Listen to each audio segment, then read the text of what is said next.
Carta do apóstolo Paulo aos Romanos, capítulo 1, versículos 16 e 17. Hoje é 31 de outubro. E 31 de outubro é um dia que se divide para dois lados. Uns festejam a festa das bruxas, chamada Halloween.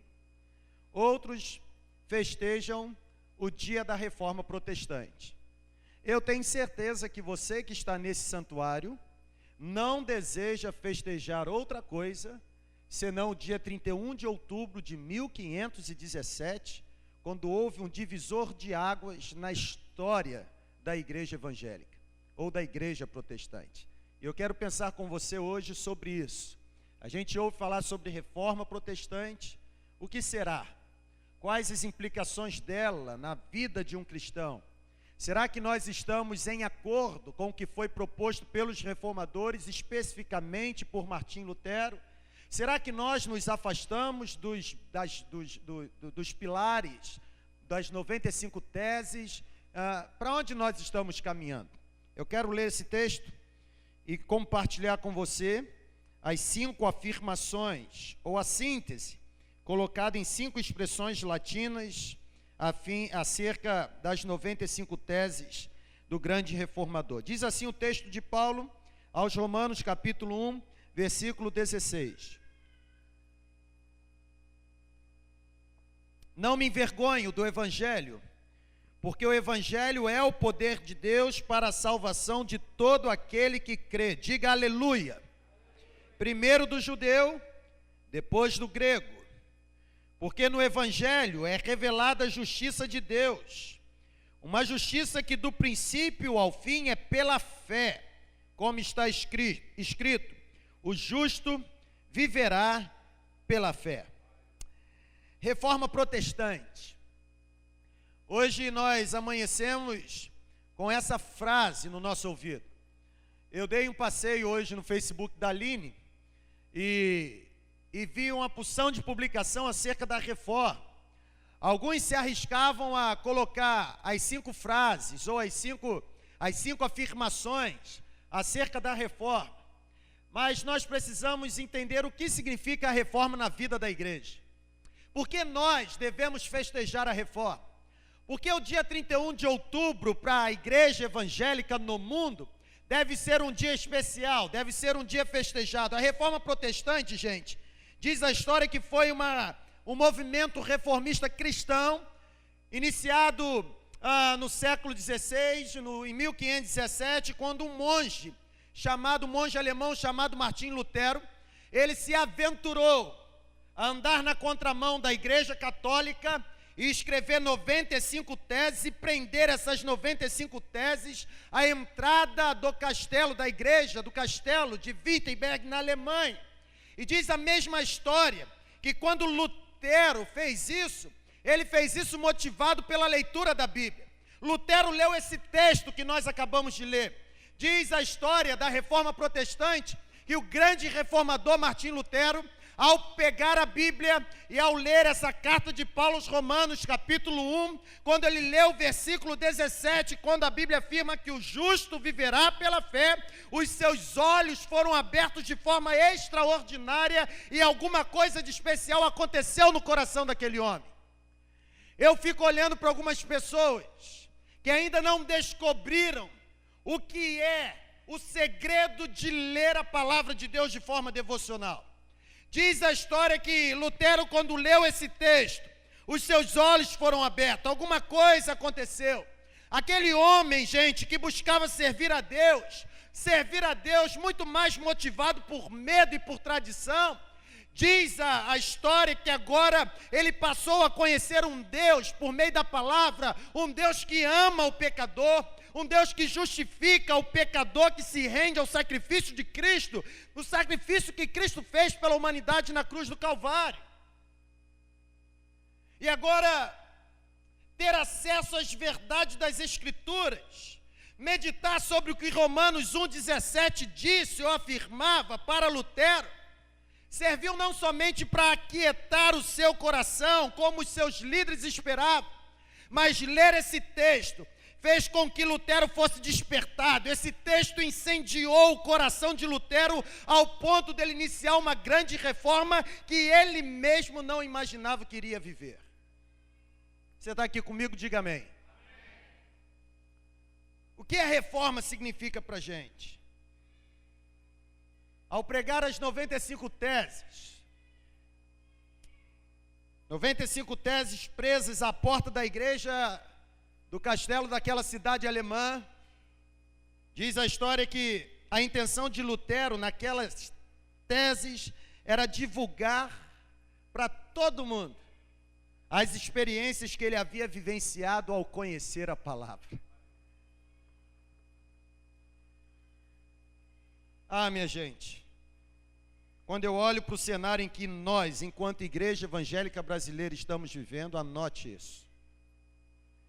Quando eu olho para o cenário em que nós, igreja reformada, protestante, evangélica de tradição, quando eu olho para o cenário em que nós, enquanto igreja, estamos vivendo, a conclusão que eu chego é que os cristãos deste tempo, não todos, mas uma grande parte, estão abrindo mão dos princípios fundamentais da reforma protestante.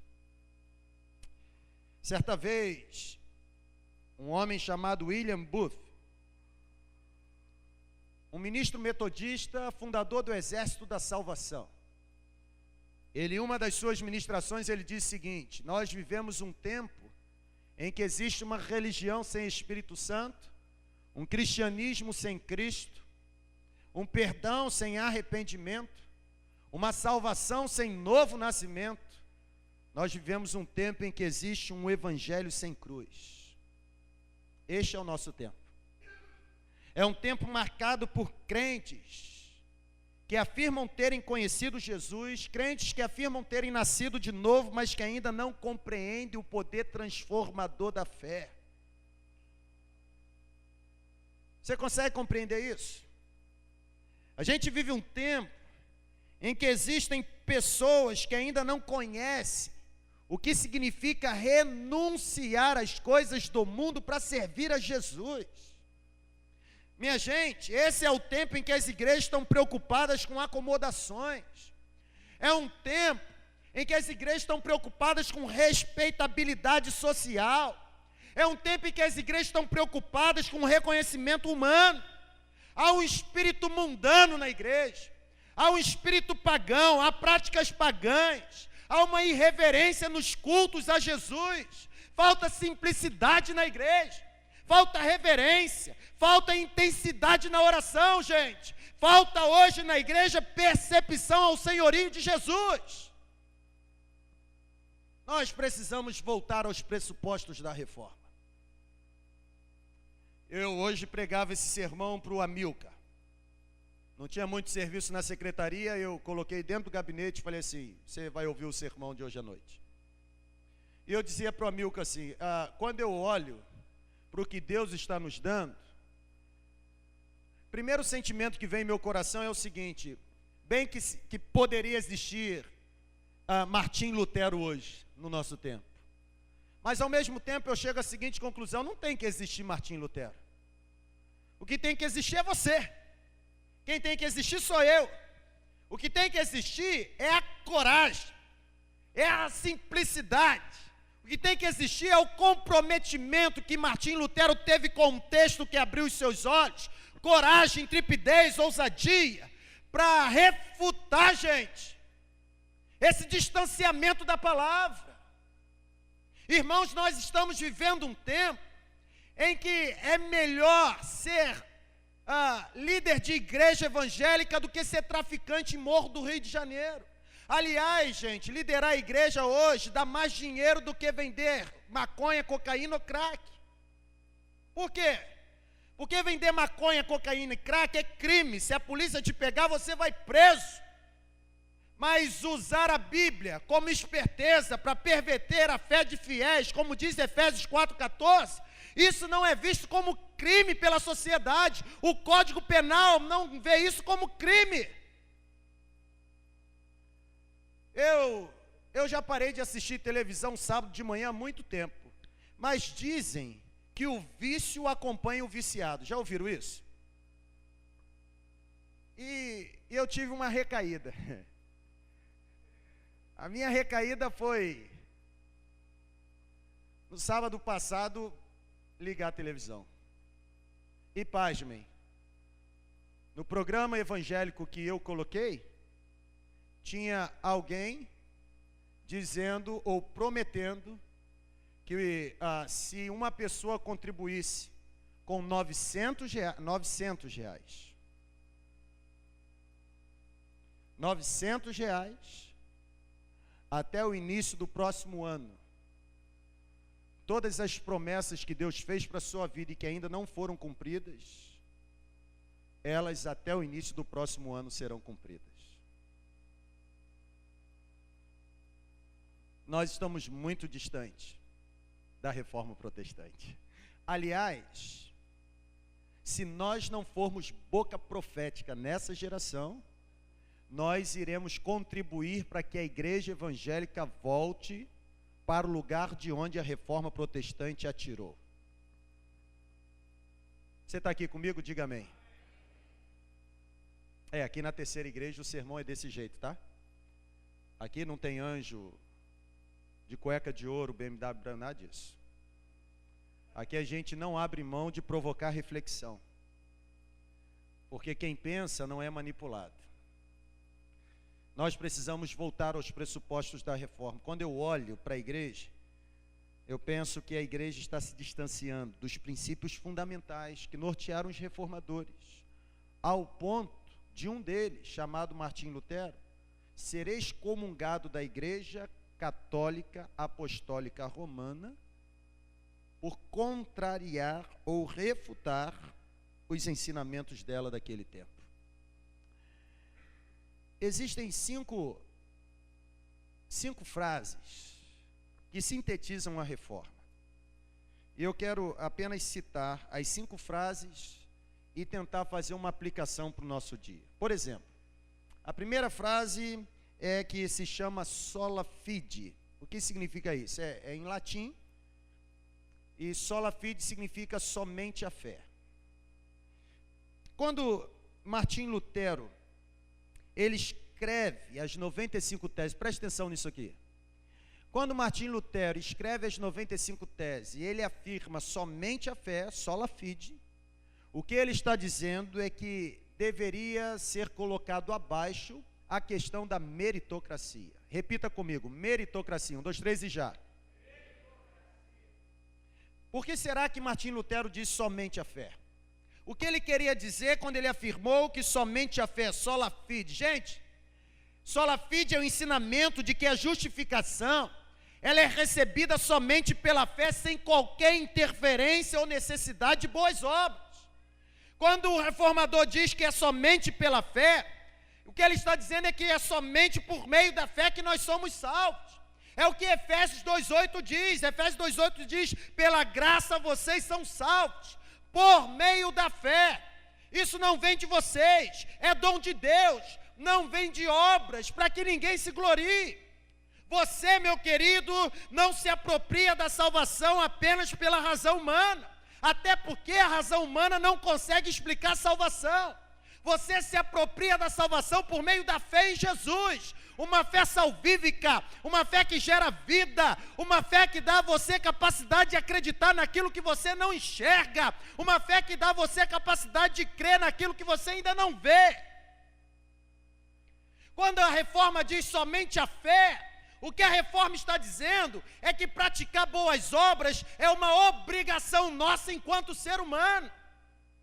Boas obras não é a fonte da salvação. A fé causa a salvação. A salvação causa boas obras. Praticar boas obras não leva ninguém para o céu. Você não vai entrar no céu porque você é bonzinho. Você não vai entrar no céu porque você usa o seu dinheiro para ajudar as pessoas desfavorecidas. Aliás, você não vai entrar no céu porque você faz um assistencialismo para os pobres. Cuidado, o evangelho não significa inclusão social. O Evangelho significa poder de Deus entre os homens. Somente a fé. Ninguém é salvo a não ser por meio da fé. Abaixa a meritocracia. Abaixa esse humanismo exacerbado de supervalorização do ser humano, ao ponto de achar que o ser humano, ele por si só, possui méritos para ser salvo. Gente, você pode pegar o homem mais extraordinário da face da terra. Pode ser o cara mais fera do mundo, mas ainda assim, ele não possuirá por si mesmo capacidade de alcançar a salvação. A salvação é pela graça. Você se apropria por meio da fé. Isso não vem do homem, é dom de Deus. Não vem da obra, para que ninguém se glorie. Aleluia. Abaixo a meritocracia. Mais uma vez, repita. Abaixo meritocracia. Somente a fé. Você só entra no céu se você depositar fé em Jesus. Não tem como. Segunda expressão é o que ele chama de sola escritura. Ou seja, somente as escrituras. O que significa isso? Na cabeça do reformador, eu tenho a liberdade de interpretar o seguinte: é como se ele estivesse levantando uma bandeira dizendo: abaixo o liberalismo teológico. Abaixo esse negócio de tratar a Bíblia como sendo um livro meramente humano. Abaixo esse liberalismo teológico de comparar a Bíblia com livros escritos por líderes de outras religiões. Abaixo essa tendência nojenta, maligna, diabólica, satânica, de tratar a Bíblia como se fosse produto da imaginação dos fiéis. Abaixo, gente, essa tendência maligna hoje, de achar que a Bíblia é produto da igreja. A igreja não escreveu a Bíblia é produto da inspiração de Deus sobre o homem. Foi Deus quem escreveu a Bíblia. Quando a reforma diz somente a Escritura, o que ela está dizendo é o seguinte: a Bíblia é a única palavra autorizada e inspirada por Deus. A Bíblia é a única fonte para a doutrina cristã. A Bíblia não é produto da igreja. Os milagres que estão na Bíblia não existem porque foram validados pela razão humana. Não, a Bíblia é a palavra de Deus. A Bíblia é o meio pelo qual você conhece Deus. A Bíblia é o meio pelo qual Deus te direciona. Ela mesma afirma acerca dela mesma: lâmpada para os meus pés é a tua palavra, ela é luz para os meus caminhos. A Bíblia impede você de pecar. Escondi a tua palavra no meu coração para não pecar contra ti. A Bíblia leva você para o caminho da prosperidade. O que significa isso? Olha, medita nessa palavra de dia, de noite, faça tudo quanto ela te ordenar, então serás bem-sucedido e te farás próspero. Josué 1:8. É Bíblia, gente. Nós não podemos abrir mão da Bíblia. Aqui na Terceira Igreja não existe livro didático mais poderoso do que esse que está nas minhas mãos. Nós não abrimos mão de pregar a Bíblia da forma como ela deve ser pregada. Bíblia aqui para a gente não é questão de opção. Bíblia aqui para a gente não é questão de divertimento, não. Bíblia para a gente é a autoridade máxima no campo da religião. É Bíblia. Somente a palavra. A Bíblia está acima de qualquer experiência pessoal. Esse é o problema de algumas metodologias que existem. Porque aqueles que inserem as metodologias, alguns afirmam que é uma revelação que receberam, uma revelação especial que receberam de Deus. Como se a igreja até agora tivesse caminhado de forma errada. Ah, querido, olha aqui. Deixa eu explicar um negócio para você. Não existe nenhuma revelação mais poderosa e mais importante para a sua vida, senão a grande revelação que Ele já te entregou. Essa palavra não deve ser submetida à sua experiência pessoal. A sua experiência pessoal deve ser submetida à autoridade dessa palavra. O problema é que a gente hoje não conhece Bíblia. E por não conhecer Bíblia, qualquer experiência pessoal que supomos ter, pode parecer verdade para a gente. Cuidado, sejam como os crentes de Bereia, submetam todas as coisas ao conhecimento da Bíblia. A Bíblia não leva você para o buraco, pelo contrário, a Bíblia livra você do precipício. Bem-aventurado o homem que não anda segundo o conselho dos ímpios, não se detém no caminho dos pecadores. Quem pode completar? Ao invés de fazer isso, tem o seu prazer, e na lei do Senhor medita de dia e de noite. Sabe o que acontece com quem medita na lei do Senhor? Será como árvore plantada, aleluia, junto a ribeiros de água, árvores que dão o seu fruto na estação própria, e tudo quanto fazem, prospera. Não são assim os ímpios, os que não conhecem a palavra, mas são como a moinha que o vento espalha. Eles não subsistirão no dia do juízo. É Bíblia, gente. O que falta para você não é unção, a unção já foi dada. O que falta para você é conhecimento da palavra. É Bíblia. Ah, Senhor, derrama a tua graça sobre nós, ou manifesta a tua graça. A graça já foi manifestada na cruz do Calvário. Ah, Senhor, derrama a tua glória. A glória já foi derramada através da pessoa de Jesus. Ah, Senhor, vem com a tua unção sobre mim. A unção já foi dada, o Espírito habita em você. O que falta em você, olha aqui, conhecimento da palavra. Somente a Escritura. Terceiro pressuposto: somente fé, sola fide, somente Escritura, sola Escritura. Terceiro pressuposto: solos Christus, somente Cristo. Por que será que os reformadores, ou por que será que Lutero fez questão de afirmar somente Cristo? Porque ele queria dar o ensinamento, Zé Barros, que Cristo é o único mediador entre Deus e a humanidade. Não existe ponte que leva você para o céu com outro nome a não ser Jesus. Daí dá para entender o porquê Martinho Lutero foi excomungado, né? Não tem como. Olha aqui, filho, presta atenção aqui, olha para mim. Você quer ir para o céu? Levante sua mão, quem quer ir para o céu? Só existe um caminho. O caminho não é a oração poderosa do fulano de tal. O caminho não é o sacrifício tal, não. O caminho para ir para o céu se chama Jesus. Somente Cristo é o mediador. Aqui, Cristo, Hebreus diz que Cristo é o sumo sacerdote. Aliás, os reformadores defendem o sacerdócio de cada crente. Naquele tempo antigo, do Velho Testamento, toda pessoa precisava de um sacerdote para que através do sacerdote ela se aproximasse de Deus. A Bíblia diz que em Cristo Jesus, todos nós fomos feitos sacerdotes. Carta do apóstolo Pedro, capítulo 2, versículo 9. Vocês são a geração eleita, o sacerdócio real, nação santa, povo de propriedade exclusiva de Deus, para anunciar a grandeza daquele que tirou vocês das trevas e transportou vocês para um reino e reino de luz. A Ele seja dada toda a glória. Somente Cristo.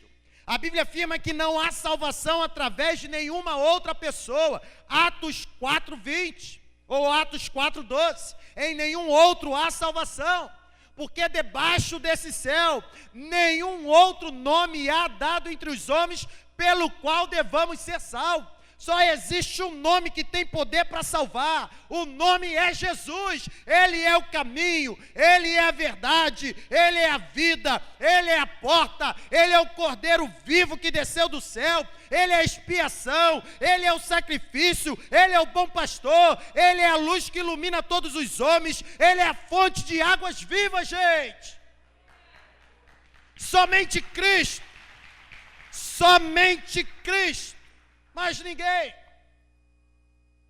E aí eu preciso orientar aqueles que pertencem à terceira igreja batista em São Mateus. Aqui, ninguém vive debaixo de cobertura espiritual humana, porque aqui todos estão debaixo da cobertura espiritual do sumo sacerdote. Cobertura espiritual humana é prática veterotestamentária.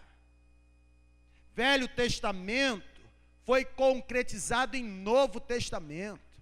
Quem vive precisando de cobertura espiritual humana é porque ainda não entendeu que o véu que separava você, esse véu foi rasgado de alto a baixo pelo sacrifício da cruz. Não abra mão do sacerdócio que Deus te deu. Você é um sacerdote no reino de Deus, aleluia. Você quer Jesus? O caminho está aberto. Diga amém por isso. O caminho está aberto. Olha aqui, o caminho está aberto. Hebreus 4 diz que Jesus, o nosso sumo sacerdote, nos abriu um vivo e novo caminho que nos leva diretamente à sala do trono de Deus. Somente Cristo, mais ninguém. Por isso que aqui na terceira igreja a gente sempre diz que importa que Ele cresça e que a gente desapareça. O pastor aqui não dá cobertura espiritual para ninguém. O pastor simplesmente é um treinador para comandar a equipe, para que essa equipe possa jogar e jogar muito bem, ao ponto de fazer muitos gols e sair vitoriosa em cada partida. Essa é a minha função. A célula terça-feira foi uma bênção. E alguém lá na célula, os que fazem parte da minha célula vão se lembrar. Alguém estava contando uma experiência de quando esteve cara a cara com uma pessoa endemoniada. Lembra da pessoa que contou, Zé Barros? Lembra? Aí, a pessoa dizia lá pra gente, que na hora que viu a pessoa endemoniada, olhou logo para o lado para procurar onde tinha um pastor. Por quê? Porque, não sei quem foi que disse, mas algum dia, em algum momento da história, alguém disse que o ungido de Deus é o pastor. Ou apenas o pastor. E quem disse isso, pode ter certeza que foi o próprio pastor, para se resguardar. Irmãos, dizer que você não pode tocar no ungido de Deus se referindo apenas a pastor, isso é desculpa de pastor que não quer prestar conta da sua vida para o rebanho. Pastor é ungido de Deus? Claro que é, em gênero, número e grau. Agora, pastor, somente pastor, é o ungido de Deus?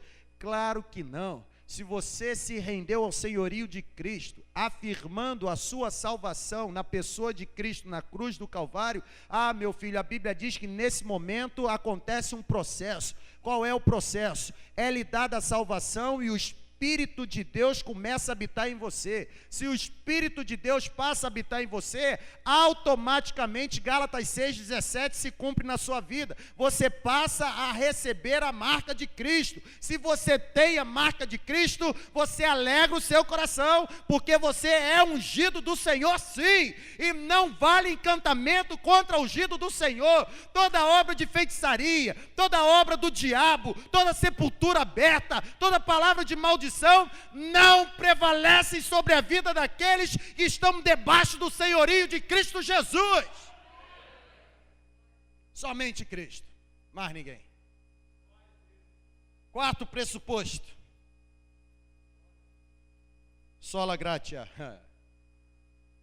somente a graça. Sola fide, somente a fé. Sola escritura, somente as escrituras.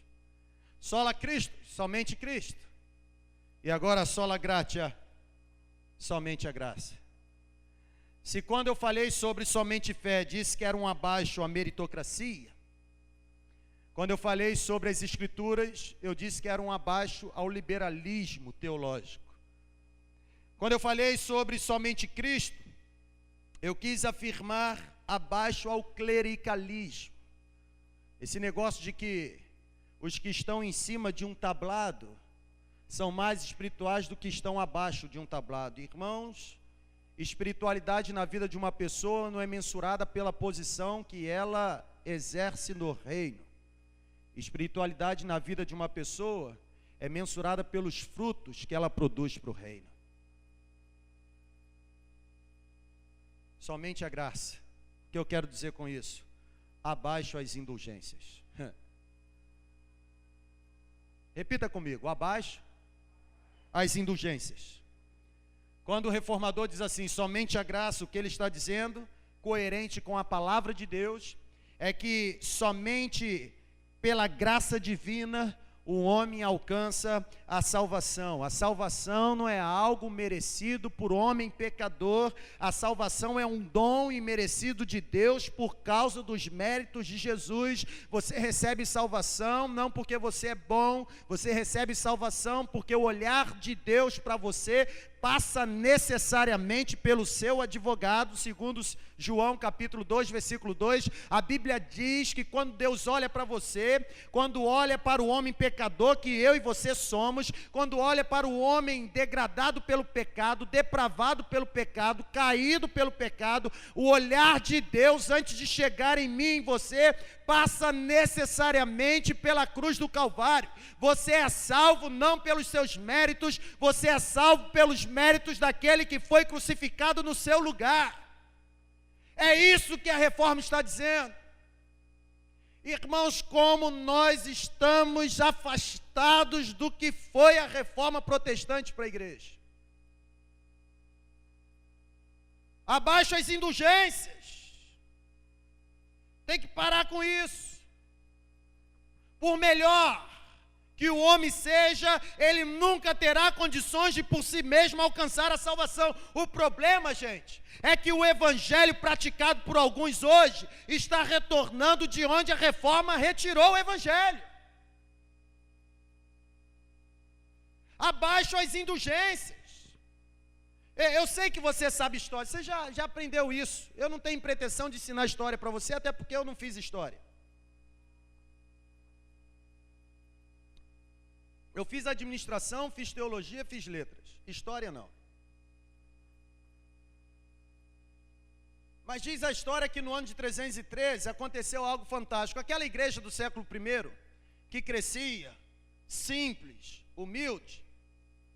Agora no ano 313 depois de Cristo aproximadamente, aconteceu um evento.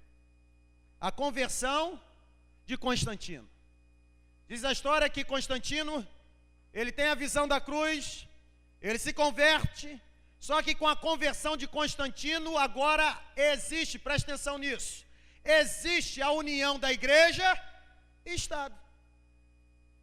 Olha que coisa interessante.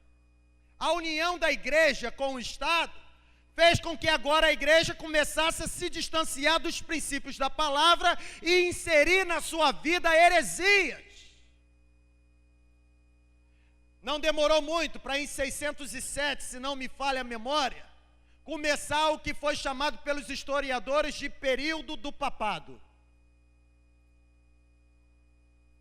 E aí começou o negócio.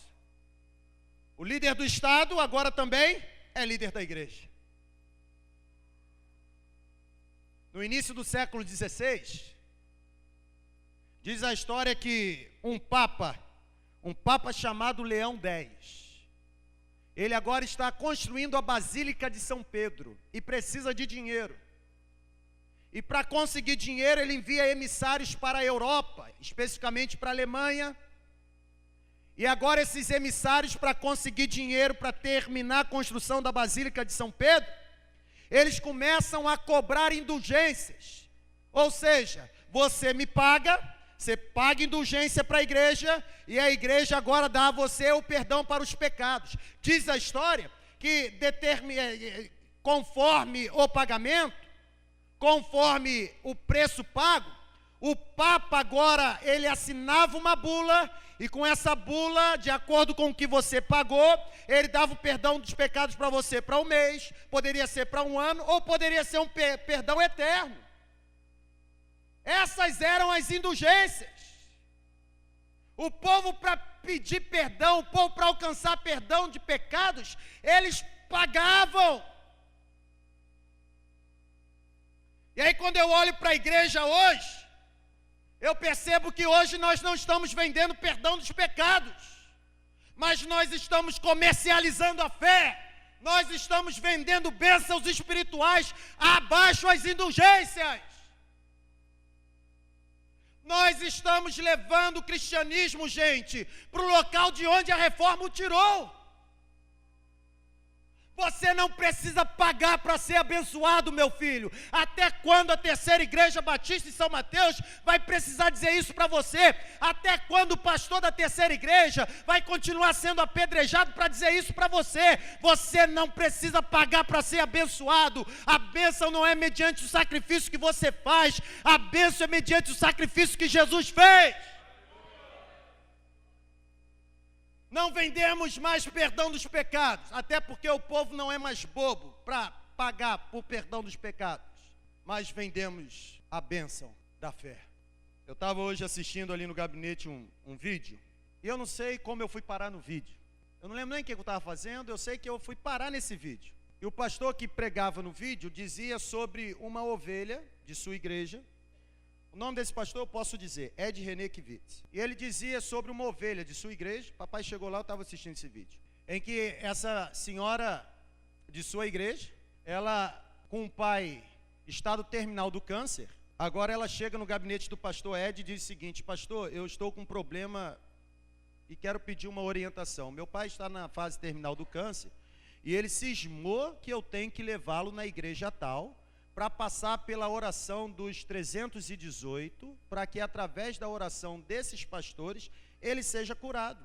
O pastor Ed René, olha, aliás, ele diz o seguinte no vídeo: qual o filho que com o pai na cadeira de roda, em estado terminal, qual o filho que vai se recusar a levar esse pai na igreja tal, para receber a oração dos pastores? Não leva não. Aí se você não levar, o seu pai morre. No dia do velório, a sua mãe olha para você e diz assim: será que se nós tivéssemos levado, ele teria sido curado?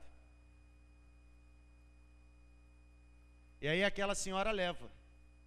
E ela chega naquela igreja, gente, é um negócio nojento. E aí começa. E aí o pai dela agora pede, e ela leva. E aí vem a fila das pessoas passando pela oração.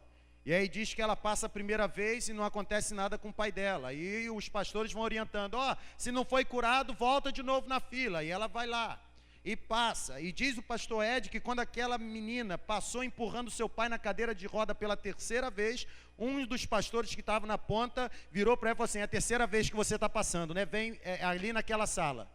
E aí agora ela tem que entrar com o pai dela na cadeira de roda na sala. Quando ela entra na sala, tem já uma outra multidão lá naquela sala, das pessoas que já passaram pela terceira vez na fila e que não foram curadas. E lá já tem um outro pastor dizendo o seguinte: olha, você não foi curado, mas é porque você não teve fé.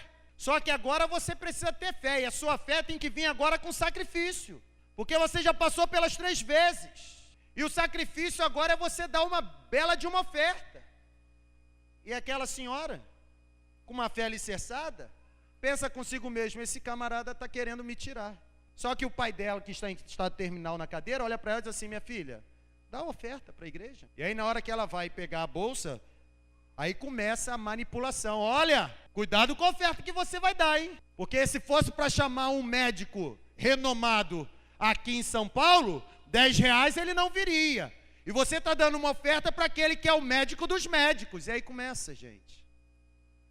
Até quando nós vamos pagar indulgências? Devolver dízimo é obrigação nossa. Ofertar é ato voluntário. Agora, subsidiar pessoas que pela esperteza se apropriam do evangelho para perverter a fé de pessoas, isso é imprudência. Abaixo as indulgências, somente a graça. Quantos desejam ser abençoados? Levante a mão. Deixa eu dizer uma coisa: Deus não está me mostrando nada para vocês hoje, mas uma coisa eu tenho certeza: Ele vai abençoar vocês da forma como Ele desejar abençoar, porque Ele sabe do que você precisa antes de você dizer, porque a Bíblia assim o diz, e Ele sabe como suprir a sua necessidade. Você não precisa tentar ludibriar Deus com as suas informações. Ele sabe onde você mora, Ele sabe o que acontece dentro do seu quarto quando você fica sozinho, Ele te enxerga no oculto, Ele sabe quando você está em secreto. Ele não somente sabe, como tudo que acontece na sua vida e tudo que acontecerá, sempre passará pelo toque da mão dEle. Por último, somente a Escritura, somente a fé, somente Cristo, somente a graça. E por último, só lhe deu glória. Somente a Deus a glória. Diga amém por isso. Gente, preste atenção. Qualquer glória dada ao homem é uma glória vazia. Glória somente a Deus. Você deve louvar as pessoas por aquilo que elas fazem, sim. Mas você deve glorificar a Deus pelo fato de ter sido abençoado por pessoas. A gente não pode ser habitado por uma falsa modéstia, né? Por exemplo, olhar para a irmã Renata e dizer o seguinte: irmã, você canta, hein? Igual o Rômulo diz, né? Tá doido, você é doido. Você canta demais. Aí a irmã Renata olha para mim e fala assim: que é isso, pastor? Canto nada, não. Isso é bondade sua. Quer dizer, é falsa modéstia. Porque ela canta muito. Só que o fato de eu falar que ela canta muito não significa que eu estou colocando Renata acima de Jesus. Você canta muito. Aliás, você não canta muito. Você louva demais. Você louva pra caramba. Por quê? Porque o dia que Jesus não estiver mais na vida da Renata, gente. Ontem nós fomos dormir com uma informação que está abalando não o Brasil, mas o mundo. O império de Eike Batista, o mesmo homem que há pouquíssimo tempo atrás disse que seria o homem mais rico do mundo, hoje está vendo o seu império. Eu até brinquei com a Aline, já era quase meia-noite e pouco, quase 1h da manhã, e eu vendo a reportagem com a Aline, e a reportagem diz que a empresa dele faliu, OSX, sendo que ele ainda tem dinheiro para viver como se fosse o ganhador da Mega Sena. Eu disse para a Aline: o cara falido tem mais dinheiro do que eu em situação boa, vou dormir que é melhor. Mas o império faliu. Quem diria que no ano de 2008, a capital do mundo, chamada Estados Unidos da América, passaria por uma crise financeira? Cuidado. Não tente rebaixar a glória de Deus. Não tente se assentar no trono. Porque quem tem que estar sentado no trono já está no trono e não se levanta do trono e não permite que mais ninguém se sente lá. Viva para a glória de Deus. Somente para a glória de Deus. Tudo que você fizer, seja por ações, comportamento, pensamentos, atitudes, falas, tudo que você fizer, faça para a glória de Deus. Amém, gente?